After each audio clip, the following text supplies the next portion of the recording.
Good morning, student. In the previous classes, we have already started our chapter 4 as in. Today, we will going to discuss about Mughal ruler Aurangzeb and as relation with Sikhs, Rajputs, and Marathas, campaign against Deccan Sultanates, and administration of the Mughal empires. So, let's we start. The time period of Aurangzeb is 1658 to 1707, almost 50 years. After the Akbar's time period, he is the only ruler. He ruled for 50 years in the Mughal Empire. Aurangzeb was the last great Mughal ruler. He ruled for 50 years till 1707. The reign of Aurangzeb witnessed many revolts. बहुत सारे विद्रोह के वो साक्षी जो औरंगजेब का राज्य था उस समय औरंगजेब के शासन के दरमियान बहुत सारे विद्रोह हुए थे, उसके वो साक्षी थे. In north India the revolt was limited to specific regions. Aurangzeb had increased the land tax to 1/2 of the produce. Aurangzeb ने टैक्स लगाया हुआ था. उनकी पॉलिसीज सब ऐसी थी कि जिससे विद्रोह होना नेचुरली था. उन्होंने लैंड टैक्स लगाया हुआ था 1/2 of the land of the produce. जितना आपका प्रोडक्शन होता उस पर 1/2 उन्होंने लैंड टैक्स लगा दिया था. Due to the high land tax the Jat peasant Agra Mathura regions rebelled against him. इसीलिए जाट पीजेंट जो थे, जाट किसान थे, उन्होंने उनके खिलाफ विद्रोह किया. The Satnamis and the Bundelas also revolts against Aurangzeb. Relation with Rajput, Sikhs and Marathas. What type of relations with all of the rulers at this time? The most powerful revolts were by the Rajputs, Sikhs and Marathas.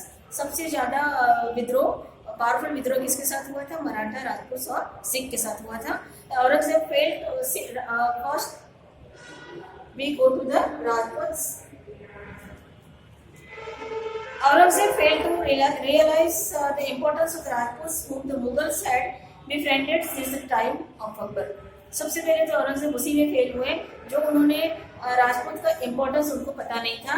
जो अकबर के time पे राजपूत के साथ जो friendly relations था वो समझ नहीं पाए और उन्होंने उनके साथ रिलेशन खराब करना शुरू कर दी. After the death of Raja Jai Singh of Amber and Raja Jaswant Singh of Marwar, relation with the Rajput began to deteriorate. उनका रिलेशन राजपूत के साथ बिगड़ना स्टार्ट हो गया. Because of his orthodox religious policy, उनकी जो रूढ़िवादी रिलीजियस पॉलिसी थी उसकी वजह से राजपूतों में कड़वाहट भरनी स्टार्ट हो गई और उनके जो रिलेशंस हैं वो बिगड़ने शुरू हो गए. The Rajput turn into bitter force. Mughal intervention in the internal politics of Rathores of Marwar led to their rebellion. और उनके जो राज्य में इंटरफियरेंस उनका जो बढ़ने लगा मुगल्स का राजपूतों के रेन में, तो इसलिए रीजंस में इसलिए उनके बीच का जो रिलेशन है वो बिगड़ता चला गया. वो विद्रोह का रूप ले लिया उसने. Now we will come to the Sikhs. The relations between the Mughals and the Sikhs were strained when Guru Arjan Dev was executed by Jahangir for helping Prince Khusro. When the 10th Guru, Guru Tegh Bahadur, protested against some measures of Emperor, Tegh Bahadur ने जब किसी कुछ policies के against protest किया तब emperor he was arrested and brought to Delhi.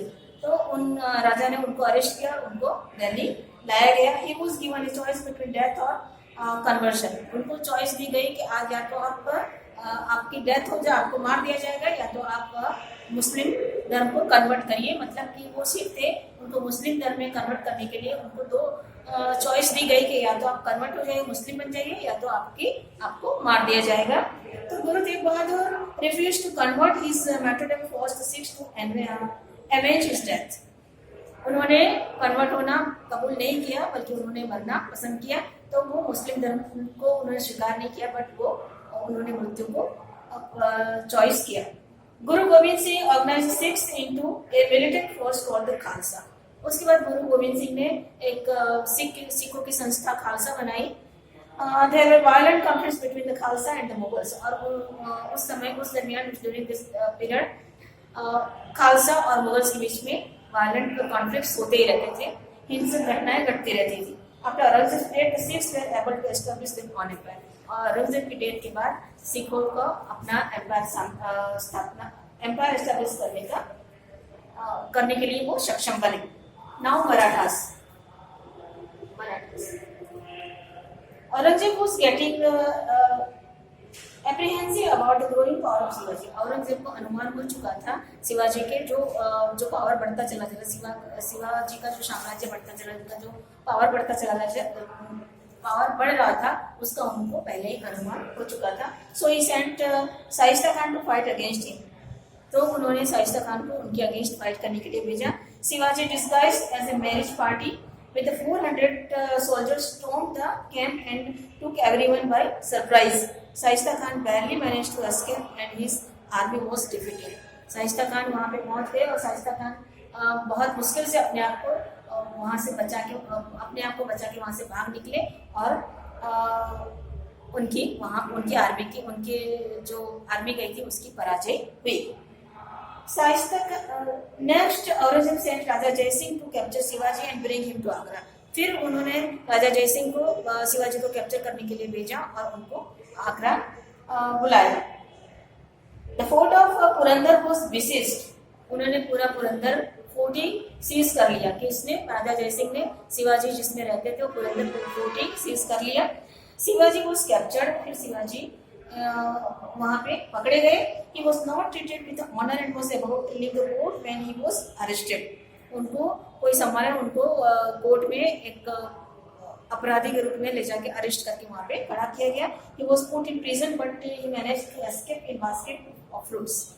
और उनको वहाँ से पकड़ के फिर उनको प्रिजनाइज्ड कर दिया गया, उनको जेल में बंद कर दिया गया। बट वहाँ से वो बास्केट ऑफ फ्रूट्स में बैठ के वहाँ से वो भागने में सफल हुए। उन्होंने मैनेज किया, उन्होंने प्लानिंग की और उसकी भी एक डिफरेंट स्टोरी है, आपको आगे हम किसी भी क्लास में कंटिन्यू करेंगे। बट उन्होंने बास्केट ऑफ फ्रूट्स वाला प्लान आपको पता भी होगा प्रीवियस क्लासेस में, उसमें मैनेज करके वो वहाँ से भागने में सफल हुए। Aurangzeb fail to recapture Shivaji और फिर उसके बाद वहाँ से भागने बाद औरंगजेब फिर से शिवाजी को कैप्चर नहीं कर पाया। कैंपेन अगेंस्ट डेक्कन सल्तनत। डेक्कन सल्तनत क्या है? अगेन कैंपेन अकबर के टाइम पीरियड से स्टार्ट हो रहा था, तो इन्होंने फिर कंटिन्यू किया। After suppressing prince Akbar's rebellion, Aurangzeb sent armies against the Deccan sultanate. Bijapur was annexed in 1685 and Golconda in 1687। Bijapur को 1685 में और गोलाकोंडा को 1687 में एनेक्स किया, उसके कब्जे किया, वहाँ पे जीत हासिल की। From 1698 Aurangzeb personally manage campaign in the Deccan against the Marathas who started guerrilla warfare. और 1698 से खुद ही उन्होंने उसके अगेंस्ट कैंपेन करना स्टार्ट किया और जहाँ पे मराठा ने गोरिल्ला वॉरफेयर स्टार्ट किया हुआ था। इन the north east Ahoms were defeated in 1663। North east में अहोम जो मराठा थे वो डिफीट हुए, उनकी पराजय हुई 1663 में, बट रिबेल्ड अगेन इन 1680। फिर उन्होंने 1680 में फिर से विद्रोह करके अपने लिए उन्होंने आवाज उठाई। Now death of the Aurangzeb. Aurangzeb died in 1707। जब औरंगजेब की मृत्यु 1707 में, the Mughal empire was on verge of disintegration. His campaign in the Deccan had emptied the royal treasury. Deccan के खिलाफ जो कैंपेन उन्होंने स्टार्ट किया हुआ था उसमें ही उनकी जो ट्रेजरी थी, उनका जो खजाना धीरे धीरे खाली होने लगा after the death of Aurangzeb. This long stay in Deccan had given rise to many revolts in the north. और बहुत ज़्यादा टाइम तक उन्होंने डेक्कन में जो अपना टाइम पीरियड पास किया, टाइम जो वहाँ पे बिताया, उसकी वजह से वहाँ पे बहुत ज़्यादा रिवोल्ट स्टार्ट हो गए। Growth in trade and commerce had led to the emergence of new groups in the Deccan. These groups showed their loyalty to the regional powers. Aurangzeb was a staunch Sunni Muslim ruler. बहुत ही कट्टर सुन्नी मुस्लिम ruler थे। He lived a very simple life, बहुत simple life भी जीते थे। That's why he was popularly called the जिंदा पीर। इसीलिए उनको जिंदा पीर का टाइटल भी मिला हुआ था और द लिविंग सेंट, है ना, उनको ये दो टाइटल भी दिया था क्योंकि उनकी लाइफ बहुत ही सिंपल लाइफ थी। But he impose jizya the politics तो उन्होंने जजिया को रीइंपोज किया, फिर से लगाया। तो उनकी कुछ कुछ पॉलिसीज ऐसी थी कि जिससे लोगों में विद्रोह की भावना पनपती चली गई और विद्रोह पनपता चला गया। तो इसलिए एक which non Muslim had to pay. Jizya tax क्या होता था कि जो नॉन मुस्लिम को पे करना, जो मुस्लिम्स होते थे उन पे टैक्स नहीं लगता था, जो नॉन मुस्लिम्स होते थे उनको वो टैक्स पे करना था। Gradually the policies of Aurangzeb pushed the empire towards decline. और उनकी जो ऐसी पॉलिसीज थी उसी की वजह से वो मुगल एम्पायर धीरे धीरे अपने अंत की तरफ बढ़ता चला गया। Administration, the Mughal administration. The Mughal administration was a centralise monarchy. एक सेंट्रलाइज मोनार्ची थी जहाँ पे राजा खूब अच्छे से अपना एब्सोल्यूट उनके पास पावर था, पूरा पावर था और बहुत अच्छे से वो एंजॉय करते थे। Central administration, the king was the head of civil and military administration. He was assisted by number of officers. बहुत सारे उन्होंने ऑफिसर्स रखे हुए थे। The Mir Bakhshi looked after the military administration. Mir Bakhshi को मिलिट्री एडमिनिस्ट्रेटर का चार्ज दिया हुआ था। तो वजीर was the head of the revenue department. वजीर जो पोस्ट होती थी वो रेवेन्यू डिपार्टमेंट टैक्स को कलेक्ट करते थे। द सदरी सुदूर kept record of grants and donations. सदर सुदूर जो होते थे वो डोनेशन और ग्रांट्स के रिकॉर्ड रखते थे। द खान ई समान looked after the needs of the royal house holds. Provincial administration. The empire was divided into 15 provinces called subas. पूरा राज्य 15 प्रोविंस में डिवाइडेड था जिसको सुबास कहते थे। इस सुबास वाज गवर्न बाय सूबेदार। और सारे सूबा को गवर्न कौन करता था? सूबेदार। इस सूबा was divided into district and इस डिस्ट्रिक्ट इनटू परगनास। और सारे सूबा डिस्ट्रिक्ट में डिवाइडेड थे और डिस्ट्रिक्ट किस में? परगना में डिवाइडेड थे। जो अभी फिलहाल आपको हम लोग कहेंगे कि राज्य, district and village, this type of dividation.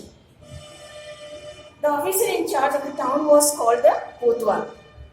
Today our officer in district in charge was DN, है ना? The kotwal performed both civil and police duties. He caught criminals and maintained law and order. He kept a check on weights and measures and made lists of people living in the area under his jurisdiction. अपने area में रहने वाले लोगों के maintain, वहाँ पे लोगों के लिए लॉ और ऑर्डर मेंटेन करना एंड अपने लिविंग एरिया के लोगों को ध्यान रखना वो उनका काम था। Revenue, the main source of revenue was the land tax paid by the pageantry. जो किसान के द्वारा लैंड टैक्स पे करते थे वही उनका मेन सोर्स ऑफ रेवेन्यू था। Peasants paid taxes through the rural elites, that is the headman और the local chieftain. They were referred to as zamindars. Raja Todarmal, Akbar's revenue minister, introduced a land revenue system called Todarmal's बंदोबस्त। राजा टोडरमल ने एक revenue system introduce किया था, उसको बंदोबस्त कहा जाता था। बंदोबस्त के नाम से उन्होंने एक लैंड रेवेन्यू इंट्रोड्यूस किया था। Under this system land was measured and divided into 3 categories. और उस सिस्टम में क्या होता था कि लैंड को 3 कैटेगरीज में डिवाइड किया गया हुआ था, good, middle and bad. Land revenue was fixed according to the fertility of the land. और उसमें क्या होता था कि लैंड की फर्टिलिटी के अकॉर्डिंग वहाँ पे रेवेन्यू डिसाइड होता था। The revenue was fixed at 1/3 of the produce. और 1/3 तो होता ही था, उस जितना भी प्रोडक्शन है उसका 1/3 उनको देना पड़ता है। It could be paid either in cash और इन काइंड। किसी भी रूप में उनको पे करना होता था, या तो आप कैश में पे करिए या तो आप जो प्रोडक्शन है उसका 1/3 उनको पे करिए। The revenue from trade was much less compared to land. Trade was carried on with China, Central Asia and Europe. The main items for export were textile, spices, indigo and salt, pit. Todarmal carried out a survey of crop yields, prices and areas cultivated for a 10 years period. On the basis of this data, tax was fixed on each crop. सारे crop पे जो taxes थे अलग अलग crop पे उस पे fixed taxes थे।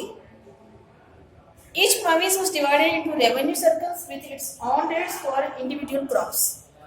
इंडिविजुअल क्रॉप्स से अलग अलग क्रॉप्स जो होते थे उन पे रेवेन्यू सर्कल्स डिवाइडेड थे। This revenue system was called जब्त। और इस तरह की जो सिस्टम रेवेन्यू सिस्टम था उसको जब्त कहा जाता था। This system was prevalent in those areas where Mughal administrations could survey the land. This was not possible in Gujarat and Bengal. In some areas, the zamindars became very powerful and rebelled against Mughal authority on account of exploitation by Mughal administration. Mughal administration के through जो exploitation का शोषण हो रहा था, उसके खिलाफ उन्होंने आवाज उठाना स्टार्ट की, क्योंकि कुछ एरिया के जो जमींदार थे वो बहुत ही ज़्यादा पावरफुल थे. This peasants revolts become common after the death of Aurangzeb. और औरंगजेब की डेथ के बाद उन्होंने अपना रिवॉल्ट स्टार्ट, रिबेलियन के खिलाफ आवाज उठानी, उन्होंने विद्रोह करना स्टार्ट कर दिया. Mansabdars and Jagirdars. The most important features of the Mughal administration was the Mansabdari system. Administration का एक बहुत ही महत्वपूर्ण पार्ट था Mansabdari system. The terms mansab means a rank और पोजीशन. मनसब मीन्स एक हाई रैंक में एक हाई पोजीशन को उसका नाम दिया गया था mansab. The mansabdar was the official who held this rank. This system was introduced by Akbar. Its chief features were the following. Mansabdar का क्या काम किया था, उनको एक हाई पोस्ट दी जाती थी और उनको ये पोस्ट का नाम मनसबदारी होता था. और उनका काम क्या होता था, देखिए, it was granting system used by Mughals to fix rank, salary and military responsibilities. Rank and salary were determined by a numerical value called zat. The higher the zat, the more prestigious was the noble's position in court and the larger his salary. जिस तरह से jet का उसको numerical value, उसको value जो उसके काम के अकॉर्डिंग, उसको वैल्यू के अकॉर्डिंग उसको वो सैलरी डिसाइड की हुई थी, उसको जैट कहते थे. और जिस तरह से जो the more prestigious was the nobles position, more high position पे होते थे, उनको हाई सैलरी दी जाती थी. The mansabdars military responsibilities required him to maintain a fixed number of sawar और cavalrymen. The Mansabdar brought his cavalrymen for review, got them registered, their horses branded, and they received money to pay them as salary. उनको salary के रूप में पे भी किया जाता था, उनको अच्छे अच्छे हॉर्सेस भी दिए जाते थे. और कैवलरीमैन वो जो रिव्यू के लिए रखते थे मनसबदार लोग, उनके लिए अलग सैलरी वो लोग डिसाइड करते थे, उनको उनकी फैसिलिटीज का ध्यान रखा जाता था. Mansabdar received their salaries as revenue assignment called jagirs, which were like iktas of Sultanate periods. But unlike muktis, holders of ikta, most Mansabdar did not actually reside in or administer their jagirs. They only had right to collection of revenue, which was done by their officials, which the Mansabdars themselves served in some other areas. In Akbar's reign, the jagirs were carefully assessed. जागिर को carefully assist किया जाता था अकबर के शासन के दरमियान. Hence, the revenues were roughly equal to salary of the Mansabdar. By the Aurangzeb's reign, due to tremendous increase in number of जागीरदार्स, मानसबदार और जागीरदार्स के नंबर बहुत ज़्यादा उसमें इंक्रीज होने, नंबर से उनके इंक्रीज होने की वजह से the actual revenue collected was much less than the granted sum. तो एक्चुअल रेवेन्यू जो होता था वो ज़्यादा कलेक्ट हो जाता था, जितना कि उसको ग्रांटेड, जितना उसको ग्रांट नहीं मिलता था, उसमें जो फायदा नहीं मिलता था उससे ज़्यादा उसमें कलेक्ट हो जाता था. There was a shortage in number of jagirs. As a result, many jagirdars tried to extract as much revenues as possible by forcing the peasants. This peasants suffered and jagirdari crisis accentuated the fall of the mighty Mughal Empire. According to the Mansabdari system, every officer was given a mansab or rank. A Panchhazari means 5,000. 5,000 Mansabdar had to maintain 5,000 troops. Troops means सैनिक को maintain करते थे. 5,000 जो मनसबदार होते थे वो उनका मनसबदारी system में ये इंक्लूडेड था. Mansabdar had to supply to the king the fixed number of troops whenever needed at the time of war. The Mansabdars were paid through jagirs. The jagirs were allotted according to the rank of the Mansab. Jagirs meant that he was granted land and not cash. A Mansabdar could be shifted from one place to another. This prevented him from becoming too powerful. Generally, a person was appointed at a low rank. He was gradually promoted according to service he provided. In addition to soldier and houses, a fixed number of elephants, camels had also to be maintained by the Mansabdars. The Mansab was not hereditary. When Mansabdar died, his Jagir could be taken back and allotted to someone else. जब मनसबदार की death होती थी उसके बाद उनसे पूरा power ले लिया जाता था और किसी और को अलॉट कर दिया जाता था। तो वहाँ का उस समय का जो एडमिनिस्ट्रेशन था वो सेंट्रलाइज मोनोपोली मोनार्ची टाइप का था, है ना। तो ले दे के सारा पावर किसके पास था, किंग के पास ही रहता था। उनके सारे जो सिस्टम बनाए हुए थे, उन्होंने ऑफिसर्स बनाए हुए थे, वो सारे ले दे के सेंट्रलाइज मोनार्ची का ही एक रूप था। So today's our topic is over and we will continue in the next class with new topic. Thank you.